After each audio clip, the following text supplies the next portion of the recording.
بسم اللہ الرحمن الرحیم۔ السلام علیکم ناظرین، سلطان صلاح الدین ایوبی رحمۃ اللہ علیہ کے متعلق لکھی جانے والی کتاب فاتح عالم سلطان صلاح الدین ایوبی کو کس سوار پیش کیا جا رہا ہے۔ آج اس کی 12ویں قسط ہے۔ سلطان نور الدین زنگی کے چہرے پر گہری مسرت کا رنگ ابھر آیا، پھر حاضرین دربار سے مخاطب ہو کر بولے، یوسف کے خد و خال بہت غور سے دیکھ لو، اہل وفا کے چہرے ایسے ہوتے ہیں۔ سلطان نور الدین زنگی کے ان الفاظ سے یوسف اور اس کے خاندان کا مرتبہ کچھ اور بلند ہو گیا، مگر اس کے ساتھ ہی کچھ دوسرے امراء کے دل میں بھی حسد کے جذبات کروٹیں لینے لگے۔ بعض جہاں دیدہ اور قیافہ شناس امیروں کو اندازہ ہو گیا تھا کہ سلطان کا مصائب خاص ہونا اس نوجوان کی حقیقی منزل نہیں بلکہ اس کا مقام اور ہی ہے۔ ترکی نژاد کنیز شاریہ کو بھی یوسف صلاح الدین نے دل کی گہرائیوں سے معاف کر دیا تھا اور سلطان نور الدین زنگی سے سفارش کر کے سلطانی حرم سرا کی کنیزوں میں شامل کرا دیا تھا۔ شاریہ کو پہلے ہی یوسف صلاح الدین سے محبت تھی، مگر جب اس نے ایک نوجوان کی اعلیٰ ظرفی کا یہ عظیم الشان مظاہرہ دیکھا تو وہ فریفتہ ہو گئی اور ایک دن شدید اضطراب کی حالت میں یوسف کے گھر پہنچ گئی اور اہل خانہ کے سامنے رو رو کر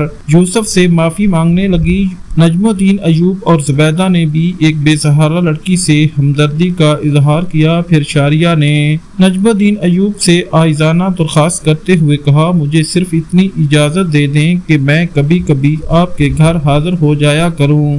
مجھے آپ جیسے بزرگوں کی شکل میں اپنے ماں باپ نظر آتے ہیں۔ نجم الدین ایوب اور زبیدہ نے خوشی سے اجازت دے دی۔ شاریہ کے پاس یوسف کو دیکھنے کا یہی ایک بہانہ تھا۔ شاریہ کو جب بھی فرصت ملتی وہ نجم الدین ایوب کے یہاں پہنچ جاتی۔ پھر ایک دن اسے یوسف تنہائی میں مل گیا۔ یہی وہ ساتیں تھیں جب شاریہ نے یوسف صلاح الدین کے سامنے کھل کر اپنی محبت کا اظہار کر دیا۔ یوسف، تم ایک سپہ سالار کے بیٹے اور سلطان عادل کے مصائب خاص ہو۔ شاریہ کے لہجے میں سوز عشق اور دل کا درد شامل تھا۔ میں ایک ادنا کنیز سہی مگر تم سے بے پناہ محبت کرتی ہوں، ایسی محبت کہ تمہاری والدہ کے بعد شاید ہی دنیا کی۔ یوسف صلاح الدین خاموشی سے شاریہ کی بے حد جذباتی گفتگو سن رہا تھا۔ میں اپنی محبت کا جواب محبت سے نہیں چاہتی۔ یکایک شاریہ کی آنکھوں سے نمی جھلکنے لگی تھی۔ بس تم مجھ سے ایک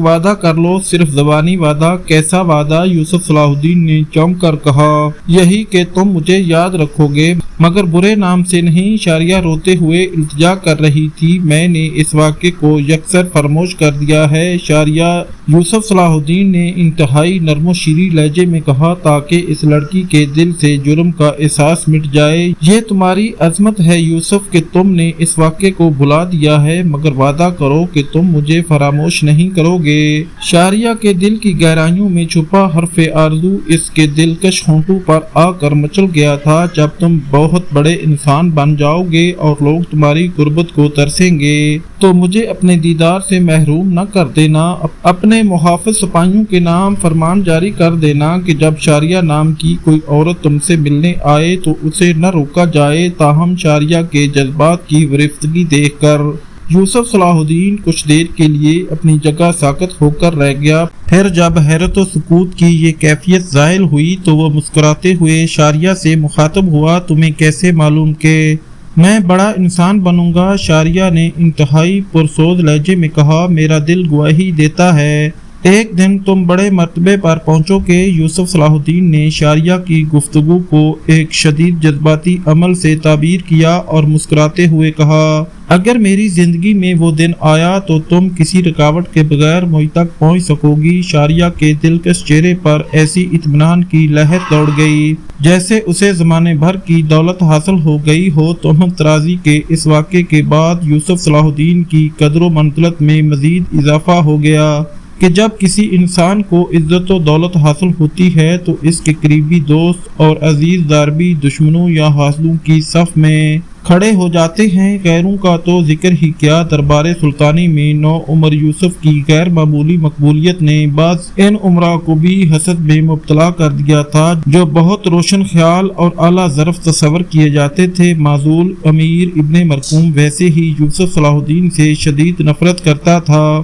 اس نے انتقام لینے کے لیے ان امیروں کو بھی ورگلانا شروع کیا جن سے اس کے قریبی تعلقات تھے۔ وہ دن دور نہیں جب ایک پست خاندان سے تعلق رکھنے والا گروہ ہم اعلیٰ نسب عربوں پر حکومت کرے گا۔ امیر ابن مرقوم ایک خفیہ نشست میں یوسف صلاح الدین کے خلاف زہر اگل رہا تھا۔ اس وقت سلطان نور الدین زنگی کے 3 بڑے امراء راشد بن عبداللہ، عمیر بن مروان اور فواد بن کعب موجود تھے۔ میں تو راندہ درگاہ ہو چکا مگر آپ حضرات کو سلطان عادل کی قربت حاصل ہے۔ امیر ابن مرقوم کے لہجے سے نجم الدین ایوب اور اس کے خاندان کے لیے شدید نفرت کا اظہار ہو رہا تھا۔ سلطان عادل کو سمجھائیں کہ نجم الدین ایوب اور اسد الدین شیرہ کو پر زیادہ اعتبار نہ کریں۔ وہ اپنے عہدہ و منصب اور اختیارات سے فائدہ اٹھاتے ہوئے کسی وقت بھی سلطان معظم کی حکومت کا تختہ الٹ سکتے ہیں۔ میں نے اس خاندان کا زور توڑنے کے لیے ایک کوشش کی تھی مگر افسوس تقدیر نے میرا ساتھ نہیں دیا۔ امیر راشد بن عبداللہ، عمیر بن مروان اور فواد بن کعب ابن مرقوم کی منطقی گفتگو سے متاثر نظر آ رہے تھے۔ ٹھیک ہے، آج میں سلطان عادل کی نظروں سے گر گیا ہوں مگر پرانا خدمتگار ہوں، اس لیے حق کے نمک ادا کر رہا ہوں۔ امیر ابن مرقوم کے چہرے سے اداسی جھلکنے لگی تھی اور وہ فتنہ گر ایک عجیب چال چل رہا تھا۔ میں تم لوگوں کے ساتھ بھی دوستی کا حق ادا کر رہا ہوں۔ صرف سلطان عادل ہی کے اقتدار کو خطرہ نہیں، تمہاری کرسیاں بھی آنے والے طوفان کی زد میں ہیں۔ تینوں امراء ابن مرقوم کے فریب میں آ گئے تھے۔ آخر اس مسئلے کا حل کیا ہے؟ امیر راشد بن عبداللہ نے ابن مرقوم سے پوچھا۔ ہم خود بھی اس خاندان کے بڑھتے ہوئے اثرات سے خائف ہیں۔ اس مسئلے کا بس ایک ہی حل ہے۔ امیر ابن مرقوم نے بڑی عیاری سے لب کشائی کی۔ سلطان عادل کو مشورہ دیں کہ بیک وقت 2 بھائیوں کے ہاتھ میں فوجوں کی کمان نہیں ہونی چاہیے۔ پہلے اسد الدین شیرہ کو سالاری کے عہدے سے ہٹا کر دربار کی 4 دیواری تک محدود کر دیا جائے تاکہ وہ سلطان عادل کی خدمت میں صرف سلام پیش کرتا رہے۔ اسد الدین شیرہ کو کے ہاتھ میں تلوار کا رہنا انتہائی خطرناک بات ہے۔ یہ کہہ کر امیر ابن مرقوم کچھ دیر کے لیے خاموش ہو گیا اور تینوں امراء کے چہروں کا جائزہ لینے لگا۔ ابن مرقوم کے دلائل اور چرب زبانی نے اپنا کام دکھا دیا تھا۔ سردار عمیر بن مروان نے اس کی تائید کرتے ہوئے کہا، اسد الدین شیرہ کو بہت جنگجو انسان ہے، ہر وقت قہر و غضب کا مجسمہ نظر آتا ہے۔ امیر ابن مرقوم نے لوہا گرم پا کر ایک اور بھرپور ضرب لگائی۔ اسد الدین شیرہ کو جنگجو ہی نہیں، ایک نہایت شاطر انسان بھی ہے۔ اپنے بڑے بھائی نجم الدین سے زیادہ خطرناک اسے سالاری کے منصب سے ہٹانے کے بعد کسی دوسرے موقع پر نجم الدین ایوب کے ہاتھ سے بھی تلوار لے کر اسے دربار میں بٹھا دیا جائے، اس طرح زنگی خاندان کا اقتدار بھی محفوظ ہو جائے گا اور آپ حضرات کی کرسیاں بھی۔ پھر تینوں امراء ابن مرقوم سے وعدہ کر کے اٹھے کہ وہ عنقریب اس خاندان سے نجات حاصل کر لیں گے۔ پھر وہ دن امیر ابن مرقوم کی زندگی کا یادگار دن تھا جب پورے شام میں یوسف صلاح الدین کی موت کی خبر عام ہو چکی تھی۔ امیر ابن مرقوم خوشی سے پاگل ہو کر گلی کوچوں میں چیختا پھر رہا تھا، لوگوں سنو، قدرت نے میرے ساتھ انصاف کر دیا۔ نجم الدین ایوب نے اپنے اختیارات استعمال کر کے مجھے سلطان عادل کے ہاتھوں معزول کر دیا تھا، مگر حقیقی عادل تو اللہ کی ذات پاک ہے، اس کی عدالت میں کسی کی سفارش نہیں چلتی۔ اس نے میری ذلت و رسوائی کا انتقام لے لیا اور نجم الدین ایوب کا بیٹا یوسف صلاح الدین مر گیا۔ امیر ابن مرقوم کی وحشیانہ چیخیں سن کر بہت سے لوگ اپنے گھروں سے نکل آئے تھے۔ ان کے چہروں سے افسوس کا اظہار ہو رہا تھا اور جو لوگ تہمت رازی کے واقعے سے باخبر تھے انہیں پاک باز اور جوان سال یوسف کی ناگہانی موت کا بہت صدمہ تھا اور وہ اسلامی رسم کے مطابق دل ہی دل میں مرنے والوں کے لیے مغفرت کی دعائیں کر رہے تھے۔ اور نجم الدین ایوب کے گھرانے پر تو قیامت ہی ٹوٹ پڑی تھی۔ کسی کو یقین ہی نہیں آ رہا تھا کہ یوسف صلاح الدین ان سے اتنی جلدی بچھڑ جائے گا۔ زبیدہ اپنے جانے والے بیٹے کو پکارتے پکارتے شدت غم سے بے ہوش ہو گئی تھی۔ دونوں بھائی توران شاہ اور ملک عادل روتے روتے نڈھال ہو گئے تھے۔ نجم الدین اور اسد الدین شیرہ کو کی آنکھوں سے بھی آنسو رواں تھے اور وہ فولادی اعصاب رکھنے والے انسان بھی برسوں کے بیمار نظر آ رہے تھے۔ پھر دیکھنے والوں نے ایک جان گزار منظر دیکھا۔ سلطان نور الدین زنگی کے محل کی ایک کنیز پاگلوں کی طرح بھاگی چلی جا رہی تھی، نہ اس کے سر پر کوئی چادر تھی، نہ چہرے پر حجاب۔ لوگ حیران تھے کہ اس خوبصورت لڑکی پر کیا افتاد پڑی ہے۔ وہ زاروں قطار رو رہی تھی اور ہیجانی انداز میں چیخ رہی تھی، لوگوں تم نے میرے یوسف کو دیکھا ہے، وہ مجھ سے ملے بغیر کہاں چلا گیا؟ وہ لڑکی شاریہ تھی جو یوسف صلاح الدین کے مرنے کی خبر سن کر تقریباً اپنے ہوش و حواس کھو بیٹھی تھی۔ پھر وہ ایک ہی رفتار سے بھاگتی ہوئی نجم الدین ایوب کے گھر پہنچی۔ بکھرے ہوئے بال، گرد و غبار سے اٹا ہوا چہرہ اور چڑھی ہوئی سانسیں۔ نجم الدین ایوب اسے ایک نظر میں نہیں پہچان سکے۔ تم کون ہو بیٹی؟ نجم الدین ایوب نے چند لمحوں کے لیے اپنا غم بھلا کر اس پریشان حال لڑکی سے سوال کیا۔ بابا میں شاریہ ہوں۔ یہ کہتے ہوئے وہ نجم الدین ایوب کی طرف بڑھی۔ لوگ جھوٹ بولتے ہیں بابا، یوسف مجھ سے ملے بغیر کہیں جا ہی نہیں سکتا۔ یہ کہہ کر شاریہ نے نجم الدین ایوب کے سینے پر سر رکھ دیا اور بے ہوش ہو گئی۔ اس المناک واقعے کی تفصیل یہ ہے کہ سلطان نور الدین محمود زنگی نے یوسف صلاح الدین کو معتمد غلام امین کے ساتھ ایک خفیہ سرکاری کام سے شہر ہما بھیجا تھا۔ پھر ایک رات جب تمام لوگ گہری نیند میں ڈوبے ہوئے تھے تو اچانک زلزلے نے پورے شہر کو اپنی لپیٹ میں لے لیا۔ زلزلہ اتنا شدید تھا کہ چند لمحوں میں ہما کی زمین زیر و زبر ہو گئی۔ پھر جب صبح ہوئی تو قریب کے شہر میں ٹھہرے ہوئے سلطان نور الدین زنگی کے جاسوسوں نے یہ عبرتناک منظر دیکھا۔ ایک رات میں پورا شہر کھنڈر بن گیا تھا۔ پھر برق رفتار شاہ سواروں نے شام پہنچ کر سلطان عادل کو اطلاع دی کہ حماس میں ہر طرف تباہی کا منظر ہے۔ ایک مکان بھی زلزلے سے محفوظ نہیں رہا، چونکہ یوسف بھی ہما کے ایک مکان میں مقیم تھا، اس لیے اس کی موت کا یقین کر لیا گیا۔ نجم الدین ایوب کا گھر ماتم کدہ بنا ہوا تھا۔ شامی فوج کا سالار ہونے کے باعث بہت سے سپاہی اور درباری عمرہ مسلسل تعزیت کے لیے آ رہے تھے۔ غم گساروں میں وہ تینوں منافق امیر راشد بن عبداللہ، عمیر بن مروان اور فواد بن کعب بھی تھے، جو امیر ابن مرکوم کے فریب میں آ گئے تھے اور درپردہ نجم الدین ایوب کو اس کے عہدے سے ہٹانے کے لیے سازشیں کر رہے تھے۔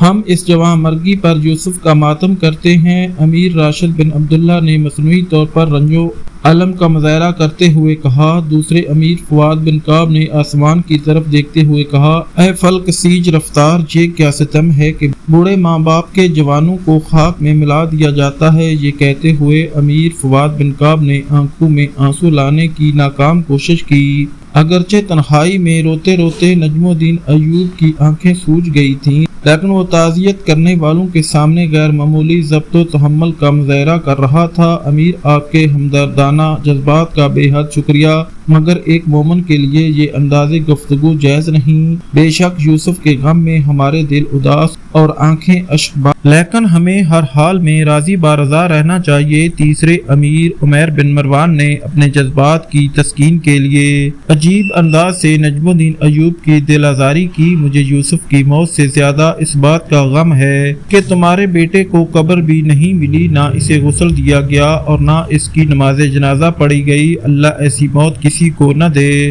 عمیر بن مروان کی بات سن کر نجم الدین ایوب کے چہرے پر ناگواری کا رنگ ابھر آیا، لیکن وہ مروت میں خاموش رہا۔ امیر، یہ تم رسم تعزیت ادا کر رہے ہو یا ہماری مجبوریوں کا مذاق اڑا رہے ہو؟ اسدالدین شیرہ کو اپنے آپ پر قابو نہ رکھ سکا اور انتہائی تلخ لہجے میں عمیر بن مروان کی اس دل خراش گفتگو کا جواب دیتے ہوئے بولا، میرا یہ مطلب نہیں تھا۔ امیر عمیر بن مروان گھبرا سا گیا تھا اور اس کے لہجے میں ہلکی سی لکنت آ گئی تھی۔ ایک دن سب کو مر جانا ہے، لیکن جانے والے اپنی کوئی نشانی تو چھوڑ جاتے ہیں۔ عمیر بن مروان نے بات بنانے کی کوشش کی، میں تو یہ کہنا چاہتا تھا کہ تم اتنے بڑے کھنڈر میں اپنے بیٹے کی لاش کہاں تلاش کرو گے؟ اسدالدین شیرہ کو مزید جواب دینا چاہتا تھا کہ اچانک پوری گلی سرکاری نقیبوں کی آواز سے گونج اٹھی۔ سلطان عادل تشریف لا رہے ہیں۔ نقیبوں کی آواز نے صورتحال کو یکسر بدل ڈالا تھا۔ نجم الدین ایوب اور اس کا چھوٹا بھائی اسدالدین شیرہ کو تیزی کے ساتھ دروازے پر پہنچے۔ سلطان نور الدین زنگی کی